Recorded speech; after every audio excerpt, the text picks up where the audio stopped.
Hello friends, एक और नई कहानी के साथ। एक राजा था जिसे शिल्प कला अत्यंत प्रिय थी। वह मूर्तियों की खोज में देश प्रदेश जाया करता था। इस प्रकार राजा ने कई मूर्तियां अपने राजमहल में लाकर रखी हुई थी और स्वयं उनकी देखरेख करवाते। सभी मूर्तियों में उन्हें तीन मूर्तियां जान से भी ज्यादा प्यारी थी। सभी को पता था कि राजा को उनसे अत्यंत लगाव है। एक दिन जब एक सेवक इन मूर्तियों की सफाई कर रहा था, तब गलती से उसके हाथों से उनमें से एक मूर्ति टूट गई। जब राजा को यह बात पता चली तो उन्हें बहुत क्रोध आया और उन्होंने उस सेवक को तुरंत मृत्युदंड दे दिया। सजा सुनने के बाद सेवक ने तुरंत अन्य दो मूर्तियों को भी तोड़ दिया। यह देखकर सभी को आश्चर्य हुआ। राजा ने उस सेवक से इसका कारण पूछा। तब उस सेवक ने कहा, महाराज क्षमा कीजिएगा, यह मूर्ति मिट्टी की बनी है, अत्यंत नाजुक है, अमृत का वरदान लेकर तो आई नहीं है। आज नहीं तो कल टूट ही जाती। अगर मेरे जैसे किसी प्राणी से टूट जाती तो उसे अकारण ही मृत्युदंड का भागी बनना पड़ता। मुझे तो मृत्युदंड मिल ही चुका है, इसलिए मैंने ही अन्य दो मूर्तियों को तोड़कर उन दो व्यक्तियों की जान बचा ली।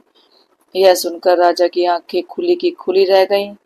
उसे अपनी गलती का एहसास हुआ और उसने सेवक को राजा से सजा से मुक्त कर दिया।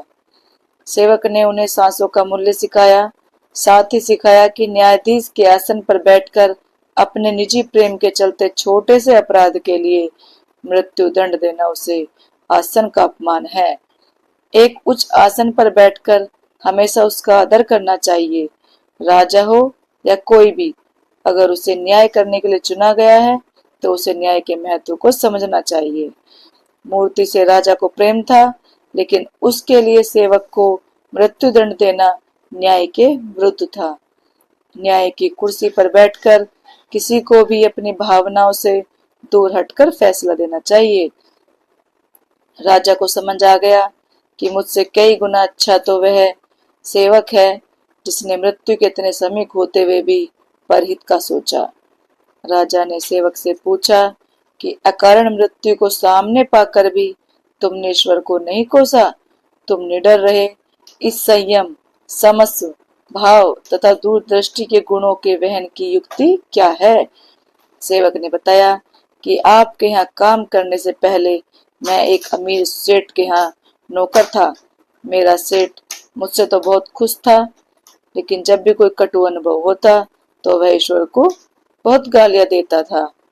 एक दिन सेठ लकड़ी काट रहा था। संयोग से वह ककड़ी कड़वी थी। सेठ ने ककड़ी मुझे दे दी। मैंने उसे बड़े चाव से खाया, जैसे वह बहुत स्वादिष्ट हो।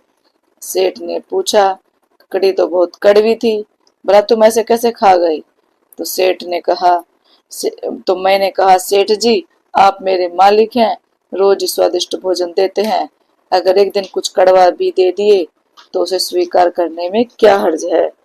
राजा भी इसी प्रकार, अगर ईश्वर ने इतनी सुख सुविधाएं दी हैं और कभी कोई कटु अनुदान दे भी दे तो इसकी सद्भावना पर संदेह करना ठीक नहीं है। जन्म, जीवन यापन तथा मृत्यु सब उसी की देन है। असल में यदि हम समझ सके तो जीवन में जो कुछ भी होता है सब ईश्वर की दया से ही होता है। ईश्वर जो करता है अच्छे के लिए करता है। यदि सुख दुख को ईश्वर का प्रसाद समझकर संयम से ग्रहण करें तथा हर समय परिहार का चिंतन करें। दोस्तों, अगर आपको मेरी ये कहानी अच्छी लगी हो तो लाइक, कमेंट और शेयर करें, चैनल को सब्सक्राइब करें। Thank you.